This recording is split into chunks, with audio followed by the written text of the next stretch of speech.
Bueno, entonces, bienvenidos todos los que ya hasta este momento se encuentran conectados. Para aquellos que aún no me conocen, pues me presento. Mi nombre es Constanza Calle Vélez. Soy la gerente general de HMB Ingenieros Sucursal Perú.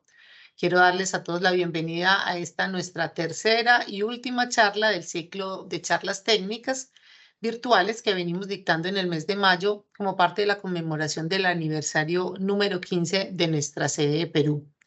Las consultas que surjan de esta charla que tendremos el día de hoy pueden utilizar el chat para poner sus consultas. Todos tendrán el micrófono apagado, pero al final, luego de terminada la intervención, eh, podremos resolver las dudas que se hayan presentado en el chat. Si el tiempo nos alcanza, perfecto, y si quedan faltando algunas, les pedimos por favor que coloquen su nombre y correo para que les podamos dar respuesta vía correo electrónico a aquellas que por algún motivo no alcancemos a contestar el día de hoy. Como ya todos saben, la charla de hoy tiene como tema los nuevos desafíos asociados a la operación de sistemas eléctricos basados en energías renovables. Este es un tema de total actualidad con la relevancia que toman hoy en día las energías renovables como parte de la mitigación de los efectos de este cambio climático. Entonces, es muy importante abordar este tema. Tocaremos temas como la conexión de los proyectos, la reducción de la inercia del sistema, la reducción del nivel de cortocircuito, el manejo de la potencia reactiva y el control del nivel de tensión. Para esta charla tan importante, contamos con dos ingenieros pues, de mucha experiencia, que son el ingeniero Eugenio Betancourt y el ingeniero Mario Alberto Suárez. Eugenio Betancourt Escobar es ingeniero electricista de la Universidad Pontificia Bolivariana, magíster en ciencias y doctor en ingeniería. Eh, Cuenta con una larga trayectoria docente de más de 50 años. Ha laborado en el sector eléctrico principalmente como consultor de ingeniería eléctrica, en aplicaciones para sistemas interconectados, planeación de redes, protecciones, conexión de centrales, entre otros. Actualmente se desempeña como asesor de HMB Ingenieros para problemas especiales de planeación, diseños, operaciones de sistemas interconectados nacionales e internacionales. Mario Alberto Suárez también es ingeniero electricista de la Universidad Pontificia Bolivariana de Medellín. Es especialista en transmisión y distribución y magíster en ingeniería de la misma universidad. Mario ha participado como consultor en diversos proyectos de transmisión y generación a nivel internacional y también cuenta con una larga trayectoria de más de 30 años como docente. Actualmente se desempeña como ingeniero senior del área de estudios eléctricos en HMB Ingenieros, donde también ha participado en proyectos de planeamiento, diseño de redes y muchos más proyectos pues relacionados al área de estudios.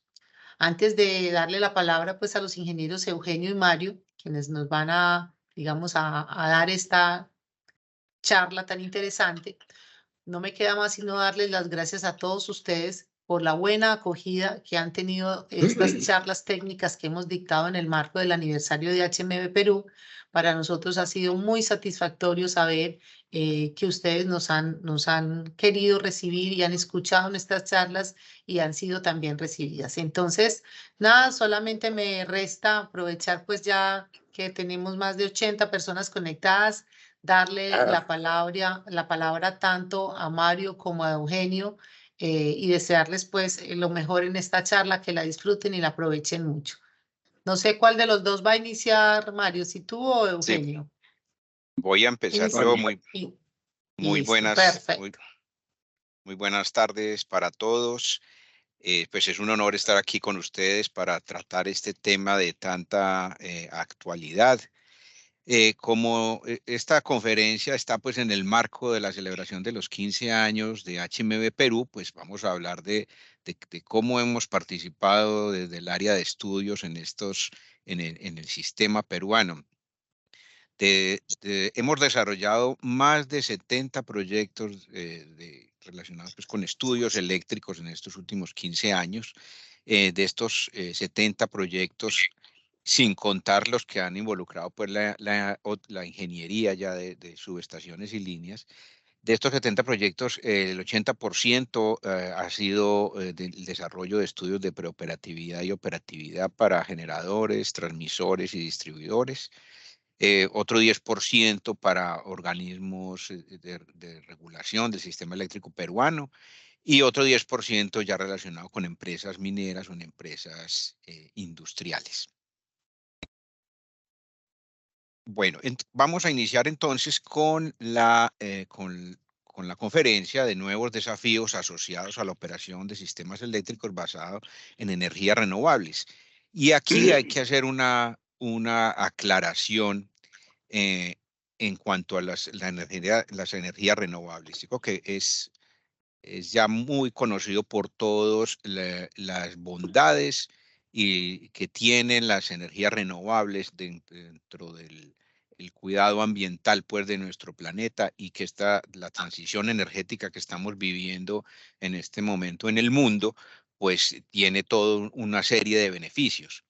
Cuando en esta conferencia vamos a hablar de nuevos desafíos, pues nos vamos a, a ver cuáles son las problemáticas que estas nuevas tecnologías traen y cómo las vamos a afrontar para poder sacar adelante pues todo este tipo de proyectos. Aquí están pues los expositores que ya Constanza nos presentó ampliamente. Vamos a iniciar entonces con el tema. El primer reto que hemos tenido o que tienen los promotores de los proyectos de energías renovables no convencionales es que necesitan un punto de conexión a la red. Ese es el primer reto. Vamos a ver qué hemos encontrado. En Latinoamérica y en general en el mundo, los recursos de radiación solar y de calidad de velocidad del viento para los proyectos eólicos, pues normalmente están en unas zonas que pueden ser muy secas o con algunas exigencias ambientales un poco grandes y por eso no tienen muchos habitantes ni tienen mucha infraestructura eléctrica especialmente y eso ha sido una primera dificultad, porque se depende de la viabilidad de los proyectos o de que se desarrollen nuevas redes para poder recibir este tipo de proyectos y esperar a que estas redes estén pues en servicio puede traer algunos retrasos mientras se realizan pues, los procesos de planeación, de licitación, de adjudicación, de diseño y de construcción. Todo esto pues puede llegar a causar cierta incertidumbre en el desarrollo de los proyectos. Como les digo, esto es en términos generales. Vamos a ver en el Perú qué hemos encontrado. Aquí en este mapa estamos viendo la velocidad promedio del viento en metros por segundo y en estas zonas rojas se pueden notar los sitios más atractivos en el país para la conexión de proyectos. Aquí de proyectos eólicos. Aquí vemos que sobre todo en el norte del país y en esta zona de Ica hasta Marcona es donde o se encuentran los mejores regímenes de viento y donde se pueden tener este tipo de proyectos eólicos. En cuanto a la radiación solar, este es el mapa que nos muestra los kilovatio hora por metro cuadrado que podemos obtener a partir de la instalación de paneles solares. Entonces vemos que aunque existe buena radiación en toda la costa peruana, hay unas mejores radiaciones y unas mejores condiciones para estos proyectos en el sur. Entonces, vamos a ver qué nos hemos encontrado en cada una de las zonas. En la zona norte, donde principalmente se han desarrollado proyectos eólicos, se han encontrado redes a 220 kilovoltios con alguna capacidad.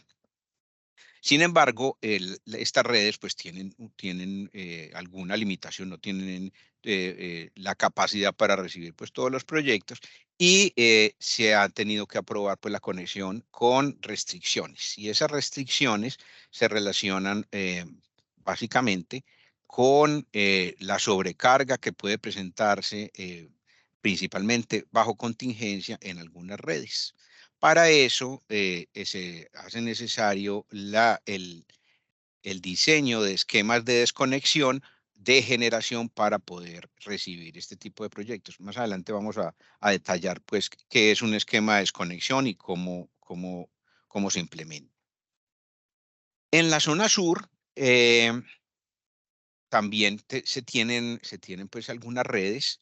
Se tienen redes pues a 500 kilovoltios y a 220 kilovoltios, en donde en algunos puntos, especialmente en los sitios donde hay subestaciones a 220, se ha presentado alguna congestión.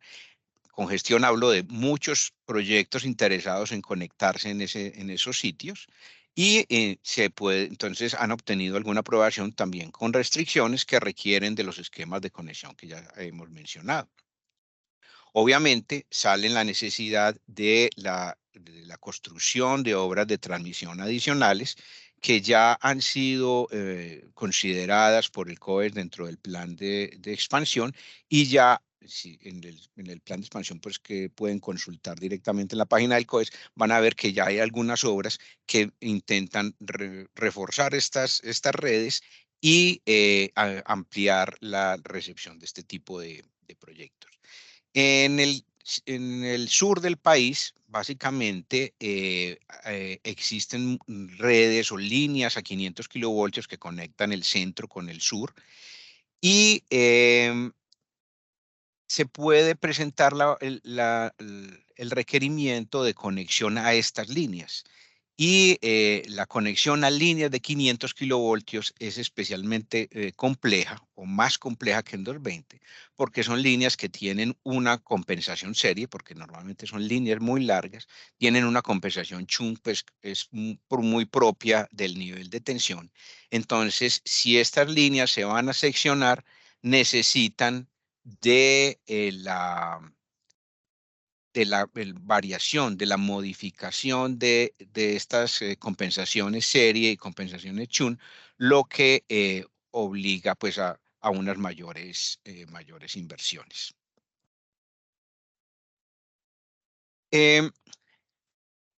Hemos mencionado que en general en todas las zonas ha sido necesario establecer esquemas de reducción automática o de generación. Estos son esquemas que van a monitorear o deben monitorear las redes que están vecinas a estos puntos donde se van a conectar los proyectos y llevar estas medidas, por lo menos las alarmas de sobrecarga, a, a un sitio, a una unidad de control de reducción automática donde se tomarán las decisiones y donde llegará la señal a cada una de las centrales de la porción o el porcentaje de reducción de la generación que debe realizar. Esta reducción, pues que la motivan, pues de pronto las contingencias que existan en la red o las restricciones de transmisión que pueden haber en algún momento, pues finalmente lo que va a producir son unos vertimientos. El concepto de vertimiento lo vamos a ver más adelante y vamos a ver sus implicaciones.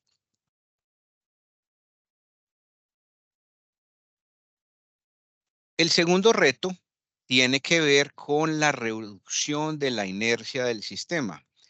El cambio de la generación rotativa dada por las máquinas sincrónicas asociadas, por ejemplo, a máquinas térmicas o a centrales térmicas, se supone que van a ser desplazados por la generación solar y eólica y esto reduce el valor inercial del sistema. Sobre este tema, el ingeniero Eugenio Betancourt nos va a hablar a continuación, pues, de cómo lo debemos entender y cómo lo ha analizado. Sí, Eugenio. Aló, listo. ¿Me Sí, escuchan? Buenas tardes. Bueno, ahí al lado izquierdo de la presentación se ve el tamaño de un rotor tradicional.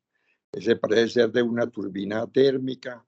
De todas maneras son muchas toneladas, 200, 300 toneladas girando, creando un momento inercial enorme. Y los vamos a reemplazar por Mario. por una serie de paneles solares que hacen la conversión de la radiación solar en energía eléctrica. En esa conversión solar no hay inercia, no hay peso. Hay que tener en cuenta que el peso de esos elementos rotativos son muy esenciales para mantener la frecuencia de la onda eléctrica. O en otras palabras, la frecuencia de la onda eléctrica depende en gran medida de la inercia rotativa. Y si vamos quitando inercia rotativa, se corre el riesgo del descontrol de frecuencia y de perder la frecuencia. Ese es uno de los impactos más grandes de la generación solar o de la generación eólica también, es la pérdida de inercia del sistema. Siguiente, Mario.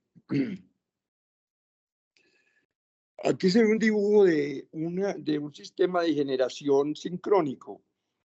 Con ayuda de programas como el MATLAB y otros programas, logramos hacer como un super equivalente de todo el sistema de Perú como un gran generador sincrónico, un generador equivalente, más o menos ubicado como Zapallar, como por el centro de gravedad de la red del Perú, como a la mitad entre el norte y el sur.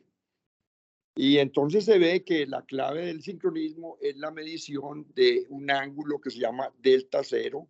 En el dibujito de la izquierda se ve que está entre el voltaje, entre el eje del rotor y el eje de referencia, o entre los dos voltajes. Pero sucede que cuando llega una perturbación, ese ángulo permanece constante en el caso estacionario. Pero si llega una perturbación, empieza a aplicarse una ecuación de desequilibrio, que es la primera ecuación que aparece arriba en el lado derecho, en donde ustedes ven que la potencia inyectada al rotor, P sub M sub I, potencia mecánica, menos la potencia evacuada, que debía de ser cero en el caso estacionario, ya no es cero, sino que es el momento de inercia por la aceleración angular o por la aceleración del ángulo delta.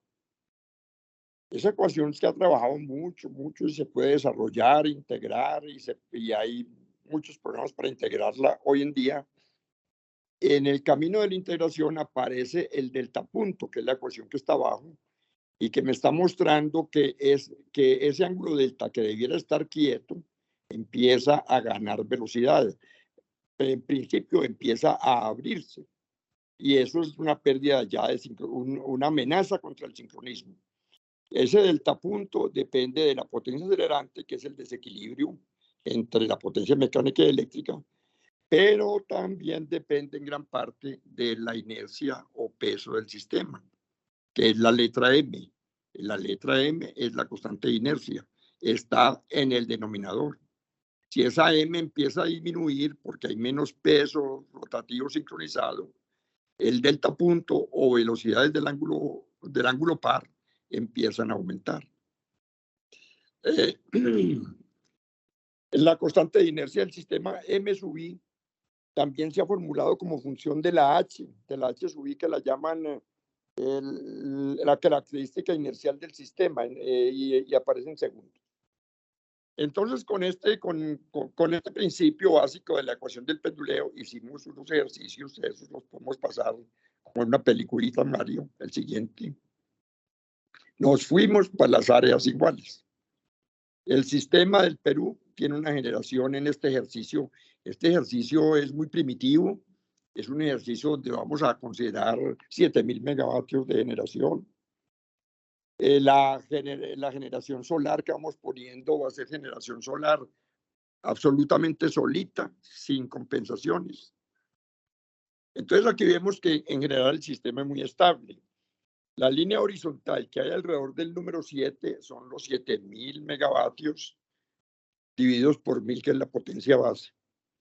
El rectángulo, el rectángulo de la parte de falla corresponde a una falla ubicada como en el centro de gravedad del sistema, una falla casi trifásica. Es como por Zapallar, como por Chilca. Entonces ahí aparece una falla trifásica. La dejamos 200 milisegundos. Y como la potencia mecánica es tan grande y la potencia eléctrica es casi nula, porque por la falla trifásica, el ángulo delta empieza a crecer hasta que operan los relés. Los dejamos un rato muy largo, 200 milisegundos.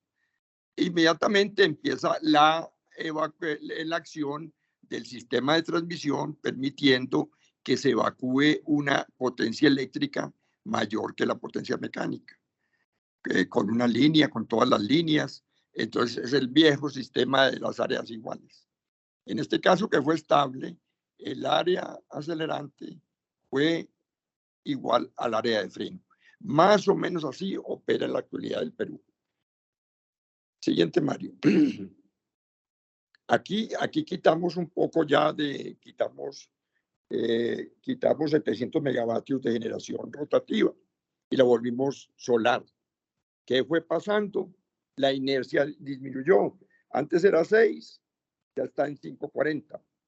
La impedancia general de la red va aumentando porque hay menos red conectada, menos pelotas conectadas. Y así podemos seguir en la siguiente lámina, Mario.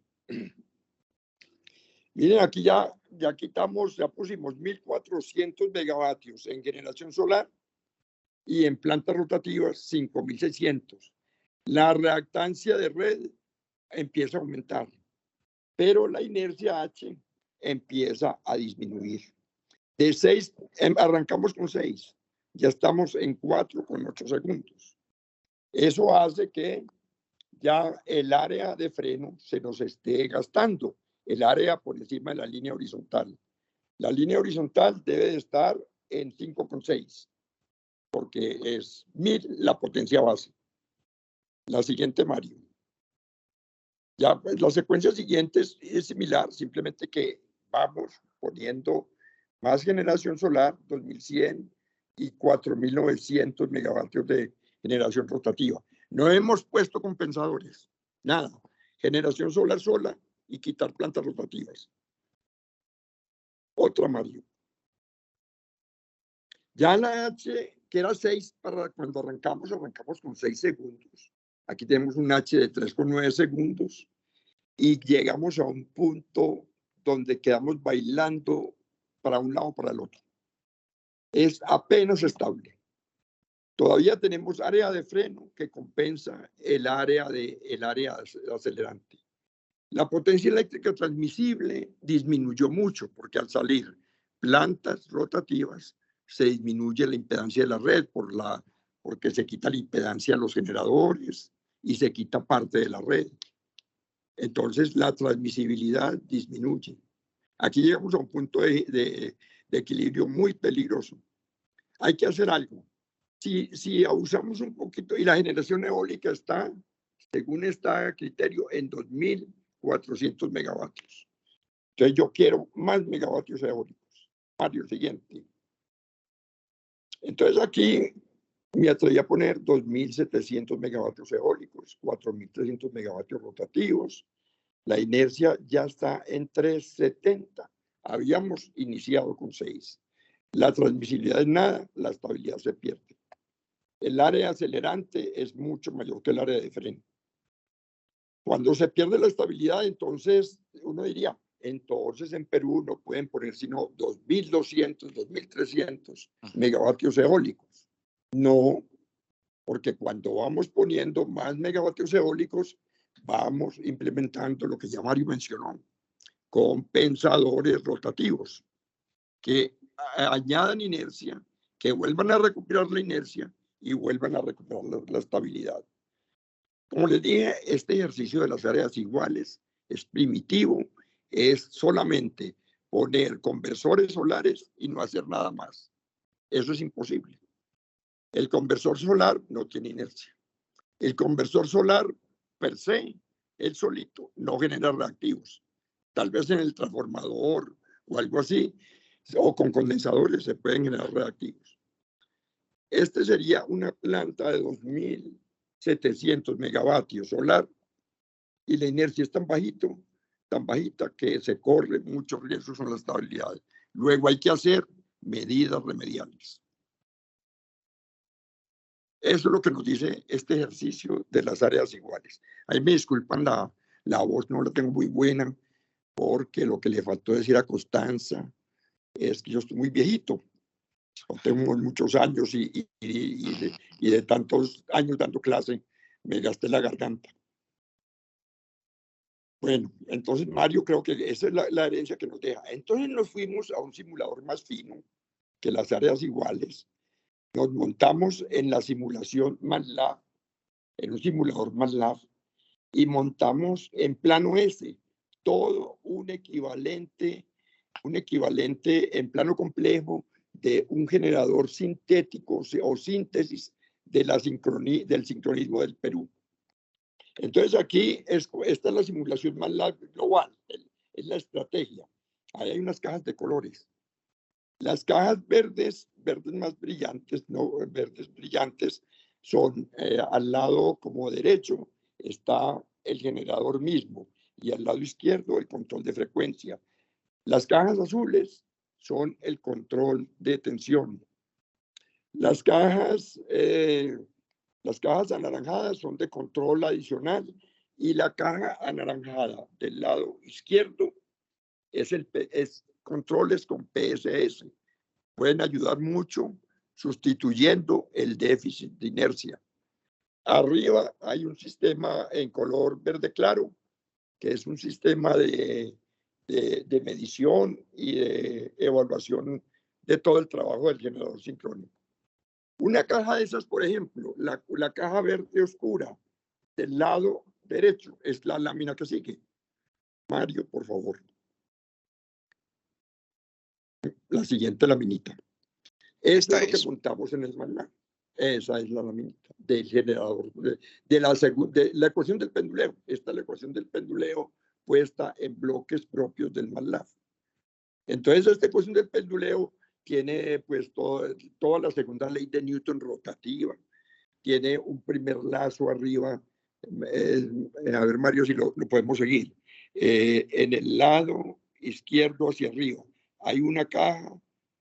Más adelante, hay una cajita, a ver cómo que tiene 1/42,6S. Ese es el sistema de potencia del Perú. Ese 42,6 es puesto en por unidad toda la inercia del Perú. Todo el sistema del Perú tiene una cantidad de elementos de freno, el viento, la fricción, todo eso. Y ese sistema de fricción es una retroalimentación que viene para una caja azul oscuro, como retroalimentándolo, y vuelve y sube hacia la segunda ley, hacia la ecuación del penduleo. Este es un ejemplo de cómo montamos en detalle. Entonces, lo que hacemos es este montaje, experimentamos mucho, corregimos, revisamos, hasta que nos representó un supergenerador sincrónico. Los resultados, entonces, el MATLAB nos da ya resultados de este tipo. Entonces decimos, pusimos un generador muy pesado, un generador como el que hay ahora, que la H es de 6 segundos. El generador era de 2.400 megavatios, pero la H era enorme, seguía 6 segundos. La generación solar era menor de 2.400 megavatios. Y el sistema fue estable. Esto es el lugar de la raíz. El lugar de la raíz lo que plantea son una cantidad de ecuaciones en plano S y agarra todos los denominadores y estratifica todas esas ecuaciones y busca los polos y los pone en un plano complejo. Todos los polos, si todos los polos están en el semiplano izquierdo, el sistema es estable. Ahí sé dónde está Mario señalando. Todos los polos son los cuadritos como violeta que hay allí. Entonces el sistema es estable. Si uno de esos polos, con uno basta que se pase para el otro lado, el sistema es inestable, como aparece en el lado derecho. ¿Qué pasa en el lado derecho? Que tenemos una inercia de 3,9 segundos y una generación solar de más de 2.400 megavatios, sin hacer ninguna otra medida. Es decir, en Perú sí puede haber generación solar de más de 3.000, lo que sea, pero siempre y cuando se implementen las medidas compensatorias que Mario nos va a describir más adelante. Otra lámina, Mario. Bueno, este es otro ejercicio muy bonito con este se llama el diagrama de Bode, en donde hicimos 2 gráficas en cada plano. En la primera gráfica, siempre el H era, bueno, hicimos 2 cosas, 2 gráficas en cada cuadrito. En cada gráfica hay una serie mostrada con bolitas, con OEs. Eso correspondía al sistema, es el diagrama de Bode del sistema con alta inercia, 6 segundos. Y entonces, allá hay muchas maneras matemáticas de decirlo. Lo mejor es que el programa mismo nos da en un cuadrito y nos dice, closed loop stable, yes, si es estable en las bolitas, o sea, cuando tenemos una inercia alta. Pero si la inercia es 3,9 segundos para 2.300 megavatios, que es la gráfica con punticos, allá arriba dice, closed loop stable, no. O sea que mientras no se haga nada de compensación, el número como de frontera de la estabilidad a la no estabilidad está por ahí entre 2.200 y 2.400. En el otro dibujo, ¿qué fue lo que hice ahí? Es que con bolitas puse el H supremamente estable. Y en el otro hice una generación solar de 2.600 megavatios, pero puse compensadores y volvió a ser también estable. O sea que la clave de la generación solar, como ellas son unos vidrios sin peso, sin rotación, sin momento de inercia, nada, la clave es para aprovechar esa energía que nos la regala el sol, que es muy barata, que es gratis, que reemplaza combustibles fósiles, que es limpia. La clave de esa generación solar es acompañarla con compensadores sincrónicos, con equipos paralelos que introduzcan inercia en la red. Inercia adicional que reemplace la inercia que dejamos de generar cuando quitamos las plantas térmicas o hidráulicas. Ese cuadro es como la meta, el cuadro del lado derecho.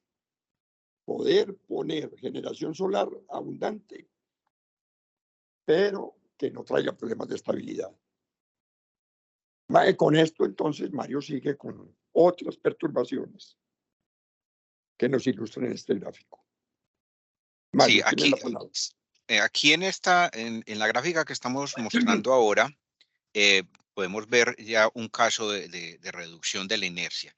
Por ejemplo, en el sistema existe un esquema de desconexión de demanda por variación de la frecuencia. Eso lo tiene, pues todos los sistemas eléctricos tienen este esquema. Actualmente, para que se toque la primera etapa de ese esquema de desconexión por baja frecuencia, se debe desconectar una generación mayor a 400 megavatios actualmente.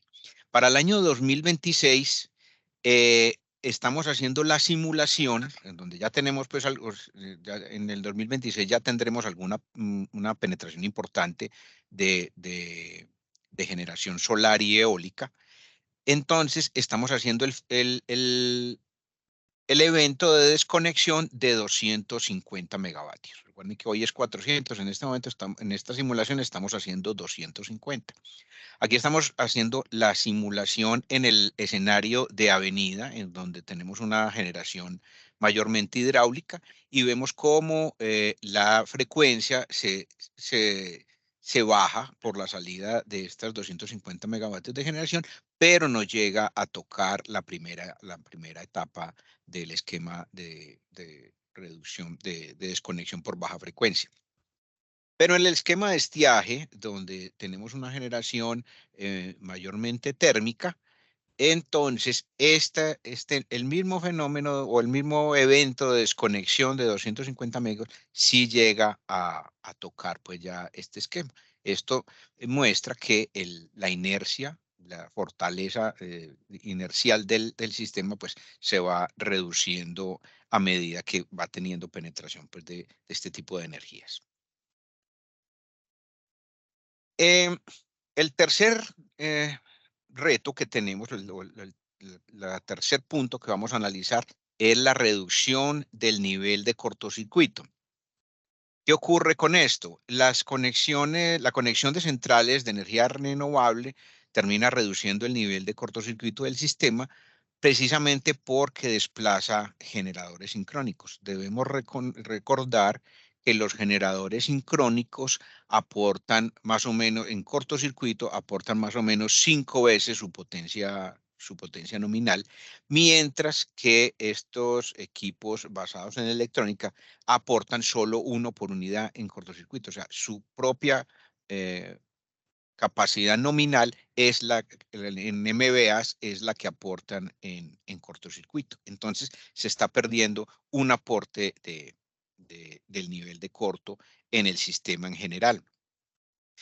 Estos que estamos mostrando aquí son indicadores internacionales que sirven para medir la fortaleza del sistema con respecto a la potencia de los proyectos que se van a conectar.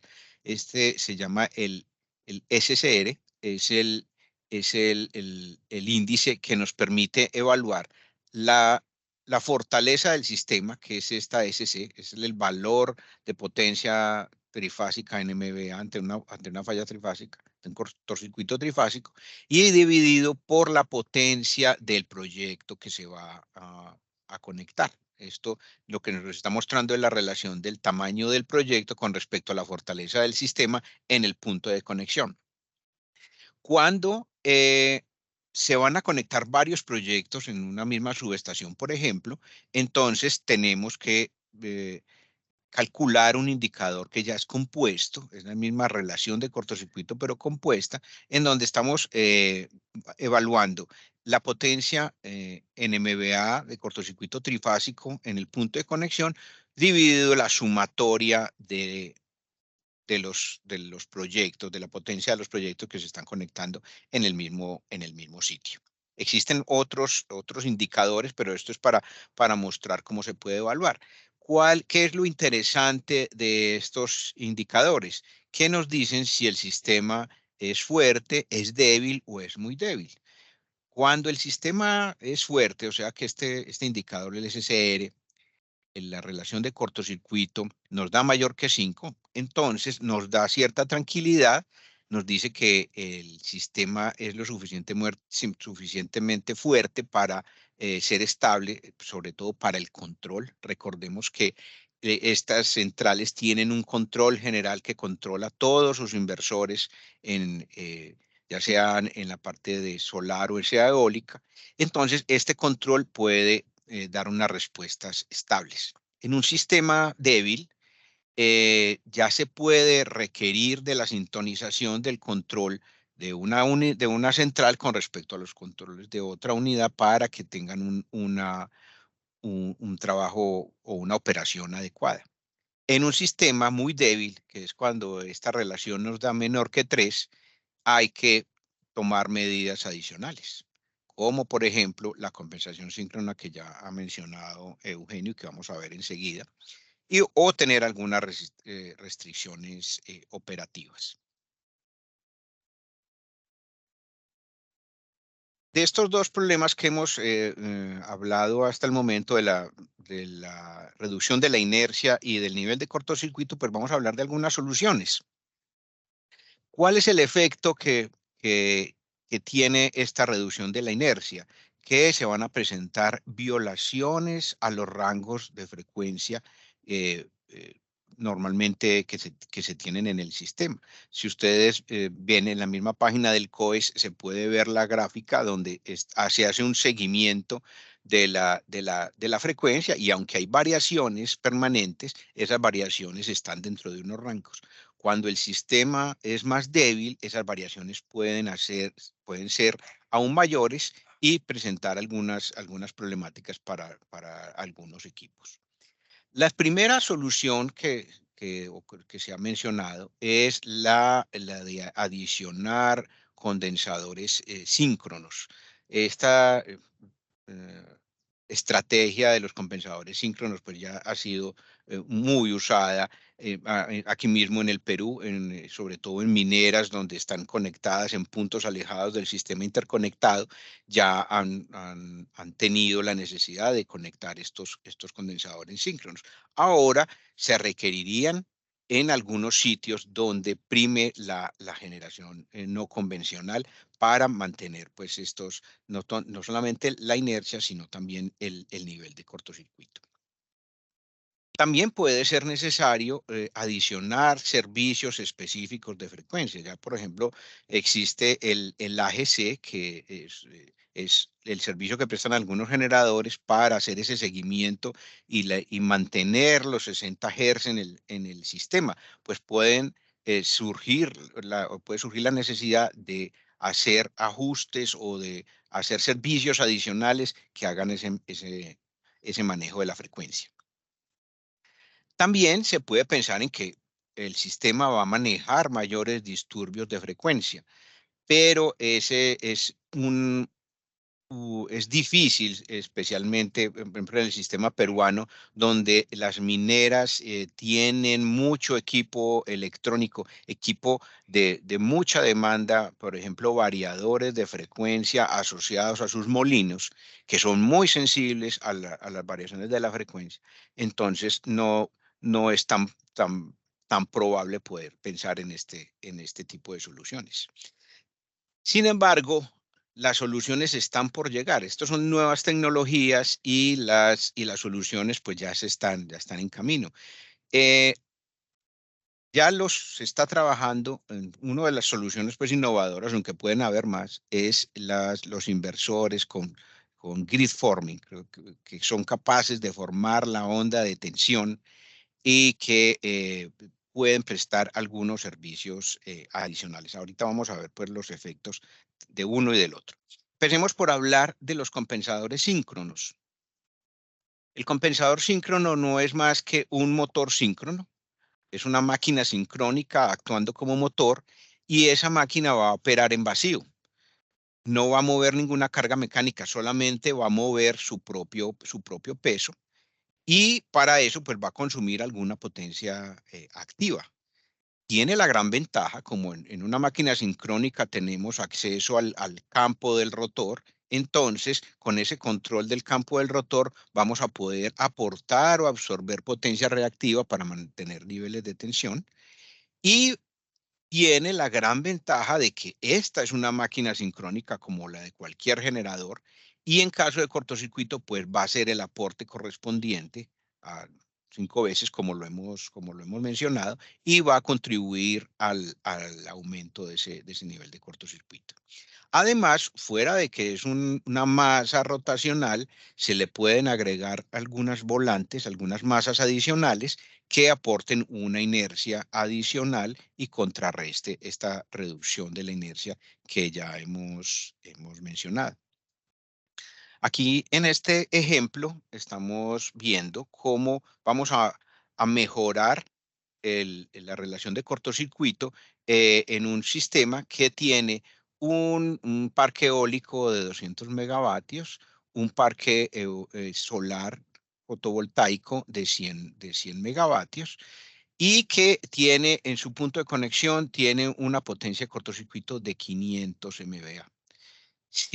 Entonces la potencia a conectar en esta subestación serían 250 megas y la potencia de cortocircuito estaría dada por la capacidad del sistema y el aporte de cada uno de los parques solares y eólicos, que es del orden de su potencia nominal. Entonces, en cuanto a cortocircuito, tendríamos 750 MVA que dividido por 250 megavatios que vamos a instalar de generación, nos da una relación de 3. Esto pues es un sistema que ya está siendo muy débil y que debemos mejorar. Entonces, vamos a instalar un compensador síncrono que nos hace un aporte de potencia de cortocircuito de 800 MVA. Entonces, en esta suma, vamos a conectar la misma potencia, el mismo proyecto eólico, el mismo proyecto solar, que suman 250 megavatios. Y tenemos el aporte del proyecto eólico, del proyecto solar, el aporte actual de la red, que ya vimos que era de 500 MVA, le vamos a sumar los 800 MVA y ahora tenemos una potencia de cortocircuito de 1550 MVA. Estos 1550 MVA dividido la potencia de 250, pues ya nos da un indicador de relación de cortocircuito mayor que 5 y ya tenemos un sistema fuerte como lo requerimos para que funcionen adecuadamente pues, los generadores o las centrales de generación. También mencionamos los inversores formadores de red, los inversores, que son los equipos que convierten la corriente directa de los paneles o de los aerogeneradores en corriente alterna para para inyectar a la red, pues inicialmente eran seguidores de red. Lo que hacían era inyectar una corriente y la forma de onda la imponía el sistema. Esto es lo que hemos tenido inicialmente en cuanto a estos inversores. Hoy en día se tienen ya inversores que son gridforming en cuanto al voltaje de la formación de la onda de tensión. Son capaces de formar esa onda incluso en momentos en los cuales se presentan fallas en el sistema. Más adelante vamos a ver que cuando se presentan fallas es un punto crítico de operación de este tipo de centrales y que deben tener algunas características de continuar en operación. Entonces, estos inversores son capaces de armar la onda de tensión a partir de la electrónica. ¿Qué viene? Lo que se espera es que tengamos la máquina sincrónica virtual. Estas son tecnologías que están actualmente en desarrollo. Esta máquina sincrónica virtual, pues junto con otros controles que va a tener, va a proporcionar una nueva gama de servicios y nos va a finalmente ayudar en la recuperación de la inercia que se pierde actualmente en esta conversión de energía. Aquí, por ejemplo, tenemos una simulación donde estamos analizando un proyecto solar de 300 megavatios. Estamos haciendo la simulación, de nuevo se están desconectando megavatios, por ejemplo, los 250 megavatios de generación, y estamos viendo cómo se está bajando la frecuencia hasta tocar las etapas del esquema de desconexión por baja frecuencia. Esto es con un inversor convencional. La gráfica verde muestra cómo era el comportamiento antes del proyecto, o sea que tenemos generación sincrónica. Y en la gráfica roja ya hemos desplazado esa generación sincrónica con la potencia del proyecto. Entonces vemos que el bajón de la frecuencia es mayor. Con un inversor, teniendo inversores del tipo gridforming en esta planta, vemos que en el mismo evento estamos haciendo la desconexión de 250 megavatios, la frecuencia está bajando, pero estamos logrando que por lo menos en esta parte más crítica del bajón de la frecuencia se mantenga esa caída de frecuencia y el proyecto pues no está contribuyendo a deteriorar la inercia del sistema porque se está pues manteniendo igual que antes de la entrada del proyecto.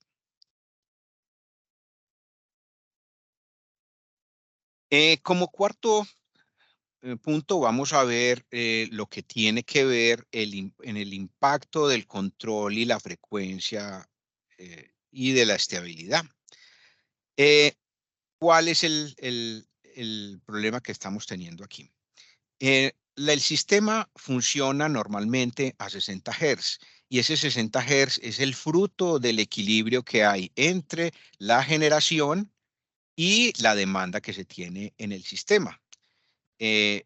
Durante el día se tiene una variación de la demanda, normalmente hay menor demanda en la madrugada, hay una generación, una demanda más o menos constante durante el día, con unas variaciones menores. En la noche, normalmente entre las 18 y 20 se tiene el mayor consumo, la mayor demanda, y ya la demanda empieza a descender hasta la medianoche. Los generadores, pues normalmente se hace un despacho que lo que hacen es programar la generación de manera que sigan esta curva de demanda. ¿Qué vamos a tener ahora? Ahora también va a haber variación en la generación. Aquí estamos involucrando proyectos solares que dependen de la radiación solar y proyectos eólicos que dependen precisamente del comportamiento del viento. Entonces, vamos a tener una generación solar. Esto es una curva proveniente de una central solar, que la principal variación es esta de que yo tengo mi central operando durante el día, pero mi central no aporta potencia durante la noche. Entonces, este es un primer ingrediente que nos da, o una primera variación que nos dan la generación solar. Adicionalmente, tenemos unas variaciones momentáneas que pueden ocurrir, ya sea por el cambio en la radiación solar, por nubosidad, por cambio en los regímenes de viento, que pueden variar la potencia que está inyectando la central a la red. Entonces, ya no solamente tenemos variación de la demanda, sino que también tenemos una variación que puede ser permanente de la generación. El impacto de esta generación solar es bastante importante en los sistemas. Se presenta pues desde el amanecer, vamos hacia el mediodía, tenemos una mayor inyección de generación solar, la cual termina hacia el final de la tarde. Esto, si lo vemos en cuanto a la demanda que debe ser atendida por los demás generadores, por los generadores de otras tecnologías, entonces vamos a ver que esta demanda en azul, la demanda inicial, ahora va a tomar esta forma con esta curva roja, que se llama, se ha conocido internacionalmente como la curva del pato, porque tiene el principal inconveniente que en el momento de que va disminuyendo la generación solar, se está llegando al valor máximo de la demanda, que, como les mencionaba, normalmente es entre la hora 18 y la hora 20 en la mayoría pues, de los países. ¿Qué está pasando ahora? Esta gráfica es la curva del pato del sistema del estado de California en Estados Unidos. Podemos ver cómo la penetración solar ha ido en aumento desde el año 2015, 2016 y ha seguido entrando pues en el sistema a tal punto que para este año 2023 ya se espera que sea mayor aún que la misma demanda del sistema. Entonces, esto hace que en esta curva podemos ver dos puntos que son críticos. Como les mencionaba ahora, este cambio de tener mucha generación solar a no tener nada de aporte solar para llegar al pico máximo de la noche, es una pendiente que es bien difícil de atender, porque entre estas horas van a tener que estar entrando en operación generadores de otras tecnologías de forma muy rápida para que poder abastecer la demanda. Y otro punto que es interesante en esta curva es que mi demanda se vuelva negativa quiere decir que la demanda se volvió generación. Y entonces que la generación ya está atendida y está entregando megavatios adicionales. Para esto necesito que mi sistema esté interconectado con otros sistemas para poder entregar esta potencia a sistemas vecinos, o esto también podría representar vertimientos, como lo vamos a ver más adelante. O sea, esto es recurso solar que no puede ser aprovechado si no tengo un sistema vecino al que le pueda exportar potencia.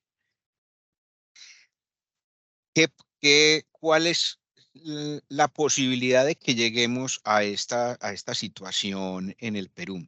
En el Perú actualmente, esta es una curva que hemos tomado de la página del COES, es el 9 de mayo, en donde nos muestra que la demanda máxima está rondando los 7.436 megavatios. Esta es la potencia actual, digámoslo así. Para el año 2026, según las estimaciones del mismo COES, se espera tener una demanda de 8.733 megavatios.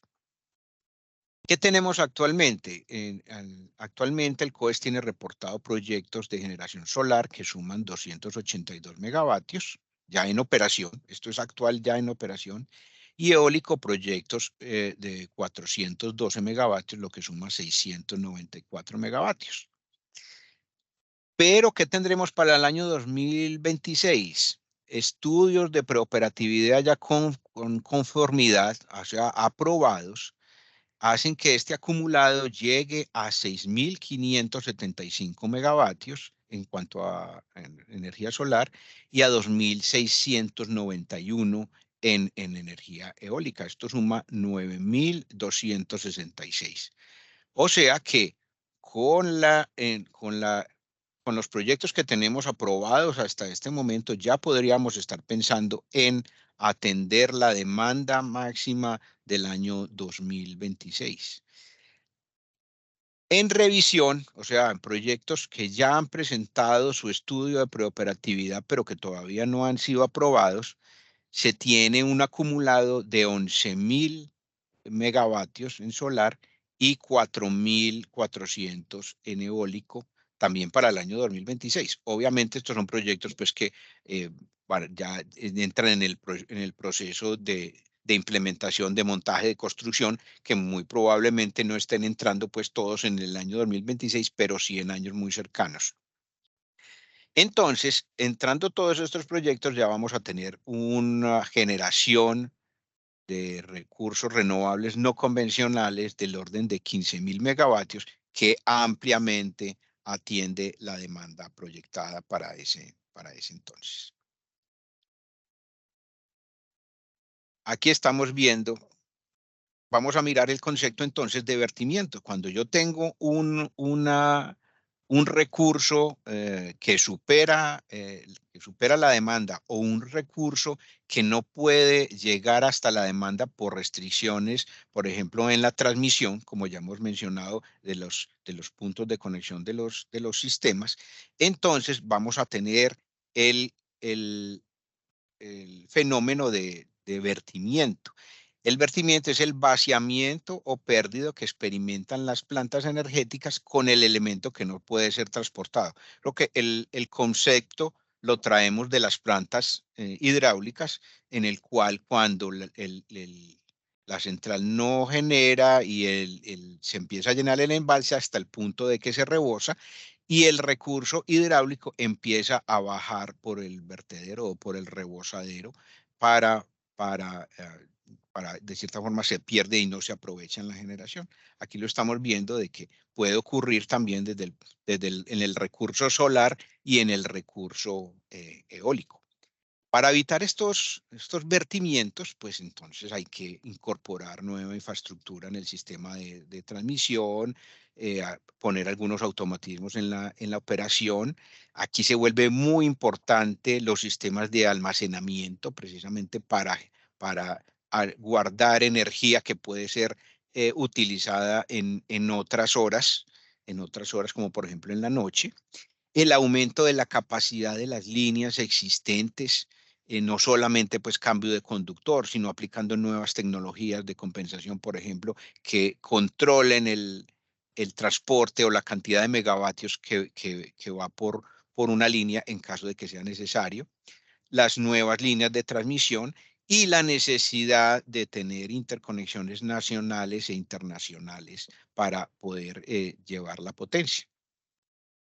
En cuanto a este tema de las interconexiones, pues precisamente Latinoamérica pues tiene muchas interconexiones en la zona de Brasil con todos sus vecinos, pero en la zona donde está del Pacífico, pues hay algunas interconexiones, pero muchas, estas que salen en azul más claro, son interconexiones que apenas están en estudio. Sabemos que Perú ya tiene una interconexión con Ecuador a nivel de 220 y está desarrollando, ya va muy avanzado en la interconexión a nivel de 500 con Ecuador.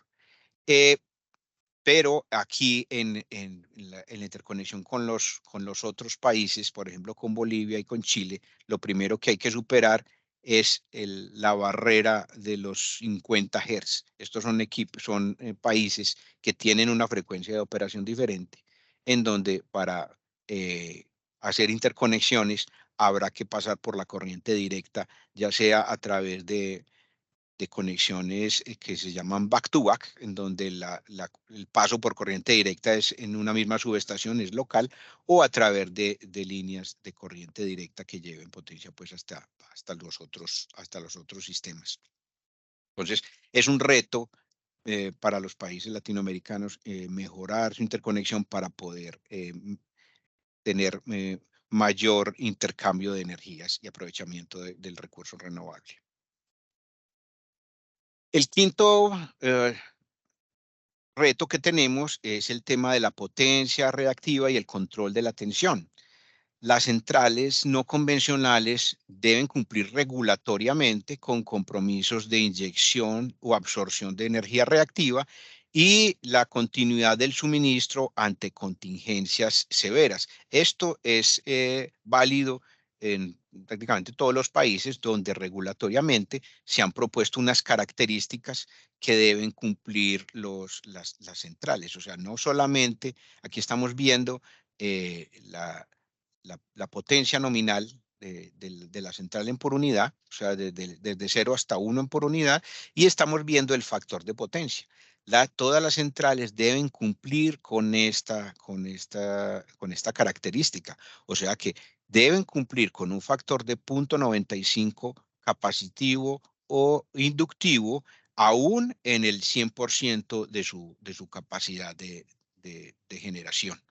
Entonces, para cumplir con esta posibilidad, con este requerimiento de potencia reactiva, los inversores pueden generar alguna potencia reactiva, pero en algunos casos pueden requerir de compensación adicional, ya sea por bancos de compensación que se deben instalar adicionalmente, normalmente en la red de media tensión de la central, para que en la frontera se pueda cumplir con esta característica.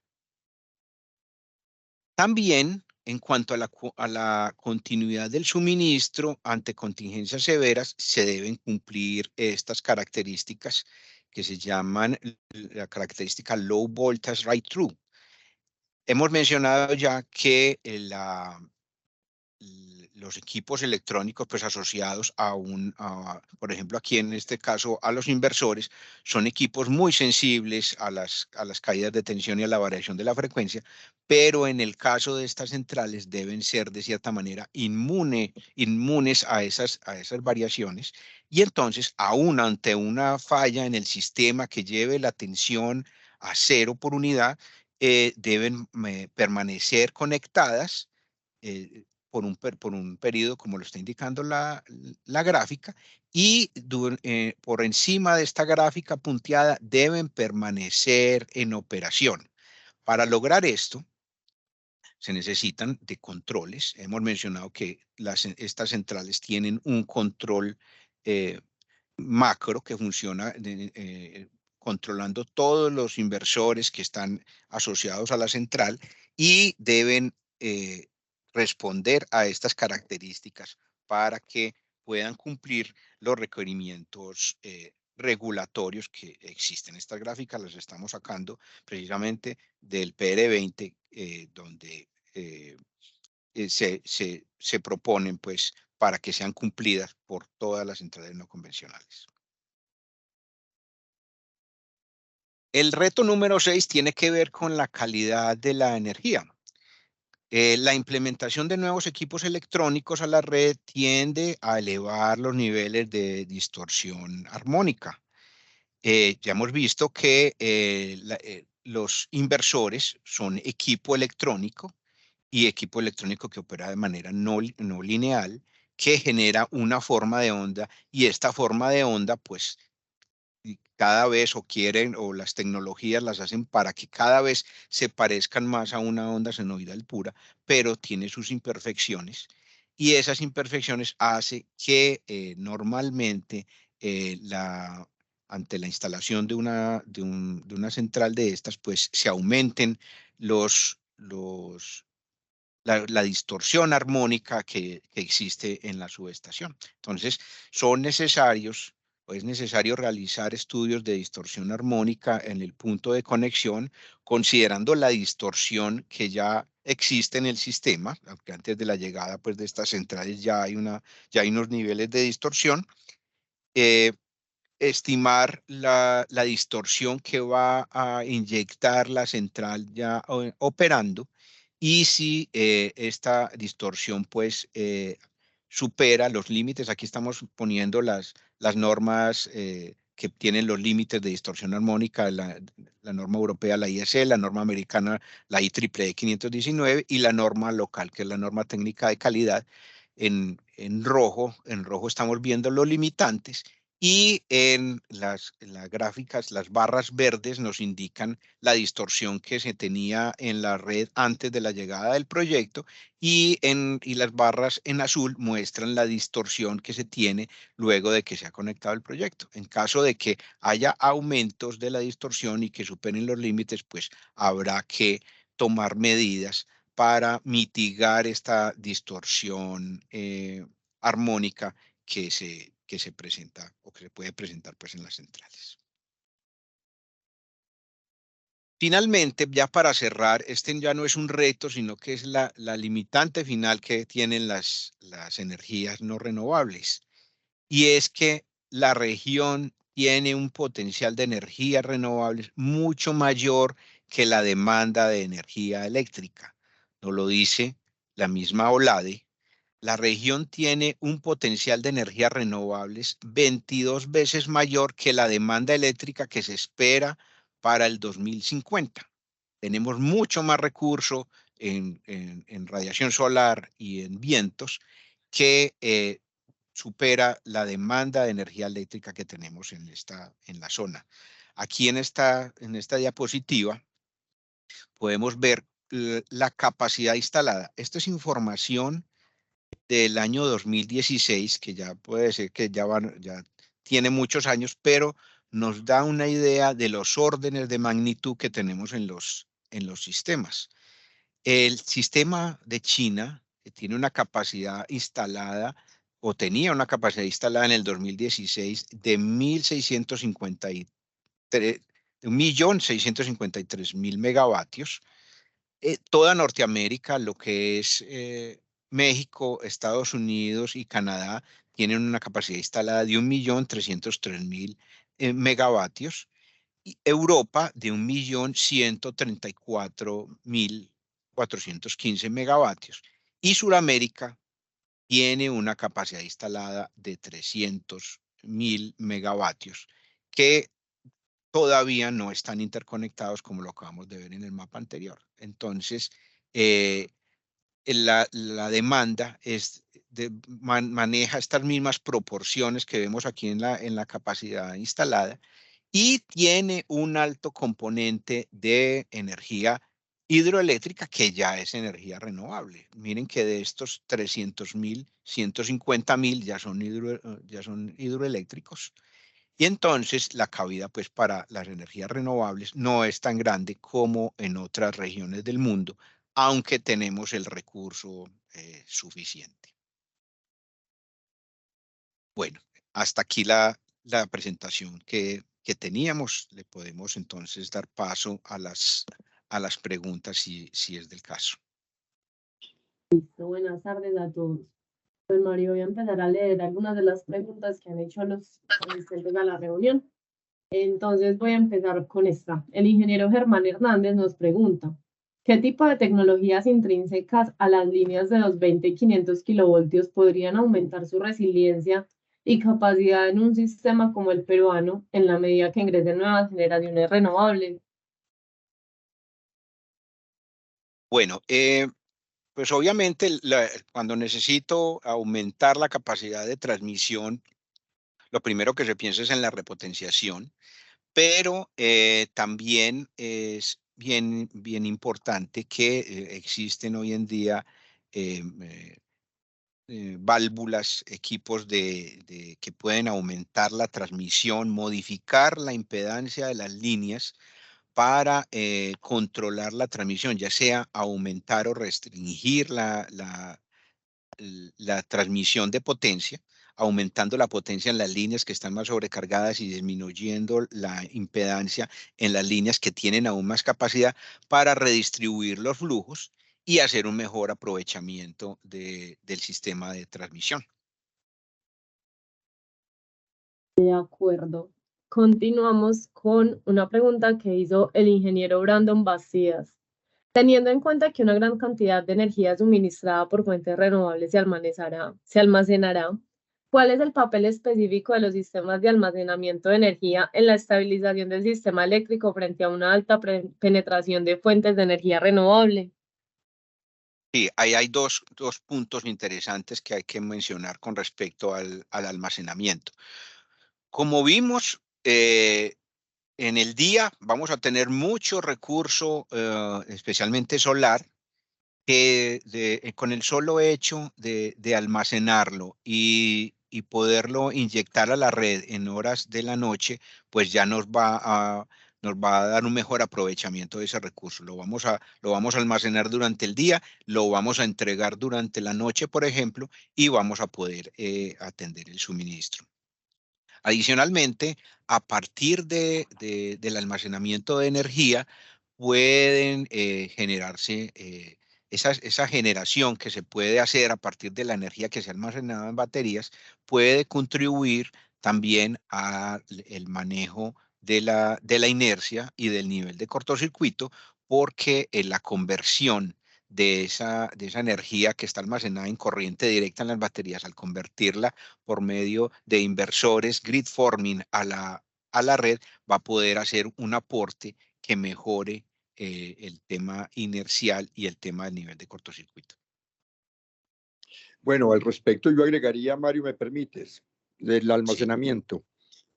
Realmente el almacenamiento se usa a nivel industrial y a niveles de potencia de cantidades razonables, pero ya estos niveles de tantos megavatios, de 2.500, 3.000 megavatios, sería de un costo extraordinario y traería también, o sea, traería tan malas consecuencias de desperdicios, de contaminación, que estaríamos borrando con el codo lo que escribimos con la mano.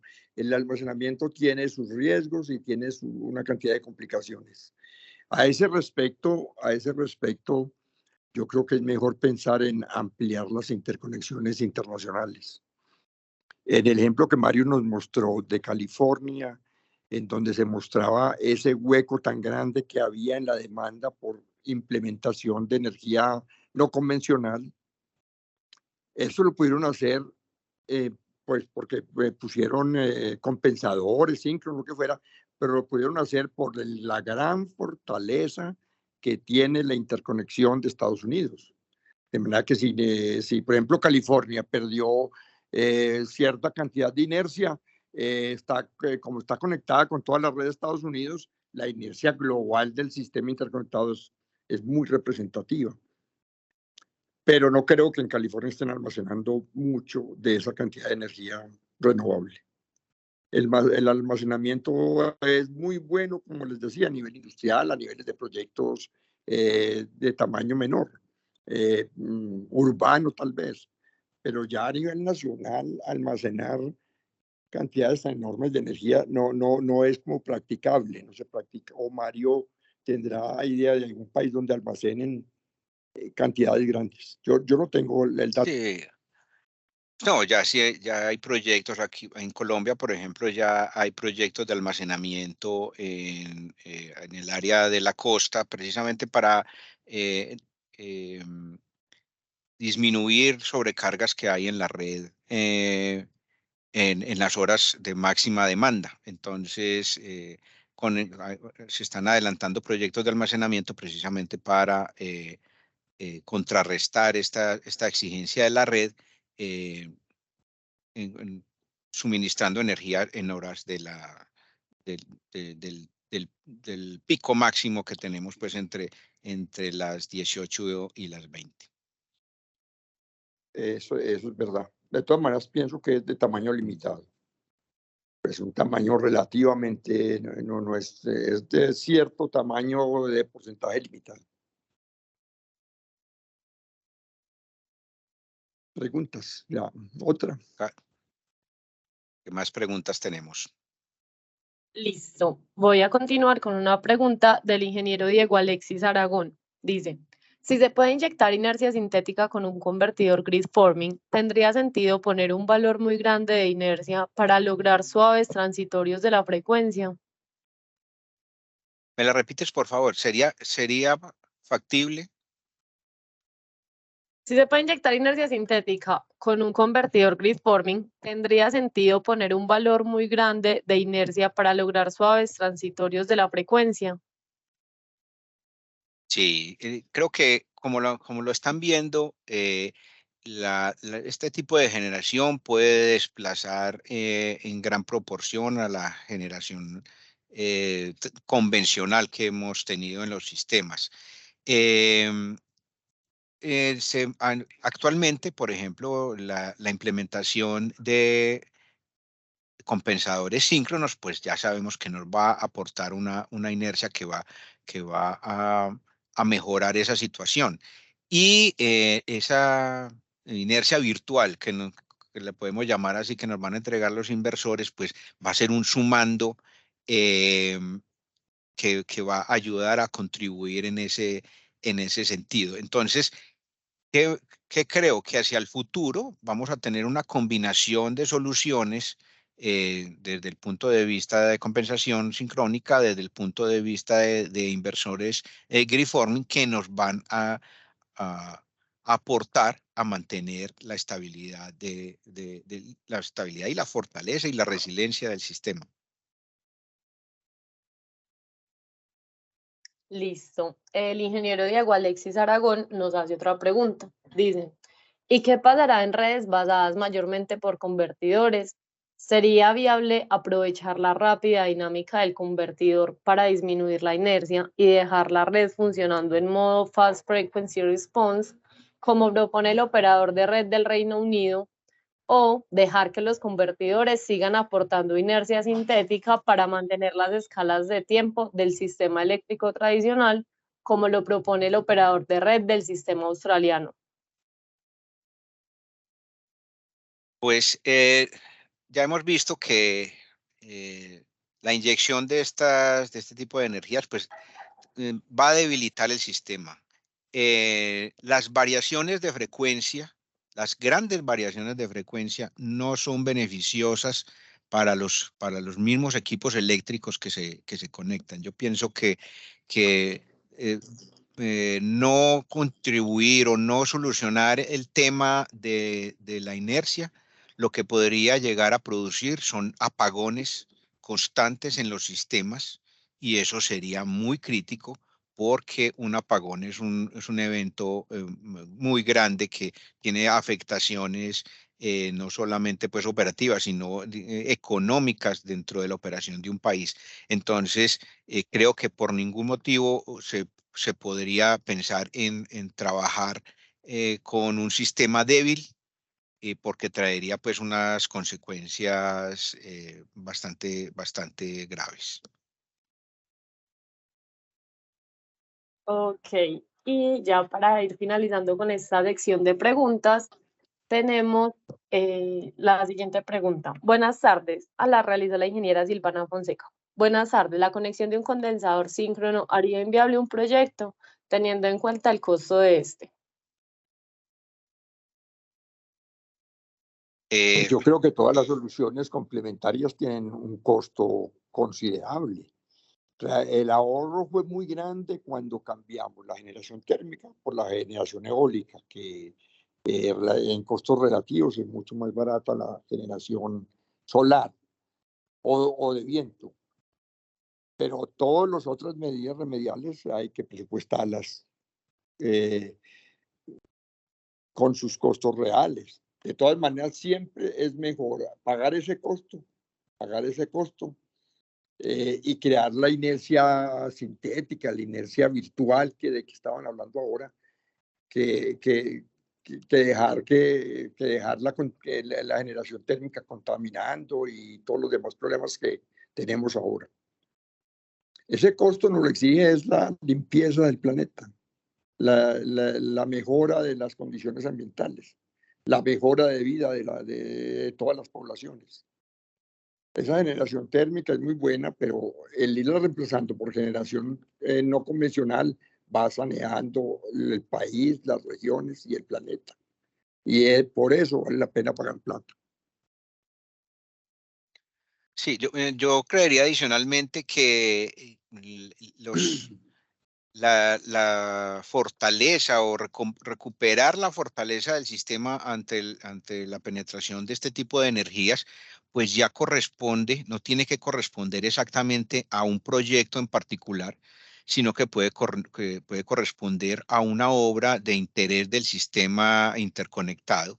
Y entonces es así como se puede promover las licitaciones para la conexión de compensadores síncronos, para la conversión de unidades de generación de actuales en compensadores síncronos, y que esa instalación o esa reconversión tenga su remuneración desde el punto de vista regulatorio, para que sea una obra de interés nacional y no solamente de interés particular del proyecto de un proyecto en particular, que posiblemente le podría quitar su viabilidad económica.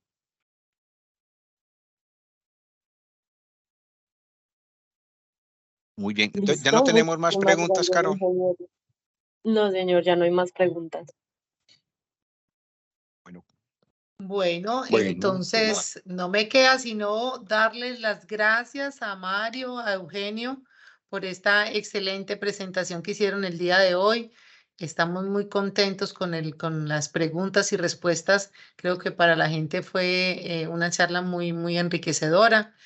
Como siempre, Eugenio, no tuvo ningún problema. Te agradezco muchísimo la participación y el apoyo, y a Mario también. Y bueno, muchas gracias a todos los participantes por haber asistido, por haberse quedado hasta el final de la charla. muchas gracias, Muchas- que estés muy bien. Un gusto Muchas gracias Hasta a todos por luego. la colaborar con Que atención. ustedes. estén muy bien. Feliz tarde a todos. Gracias, Carolina. A ustedes, muchas gracias. Hasta Hasta luego. luego. Que estén muy Hasta bien. luego, que Gracias. estén muy bien. Muchas gracias.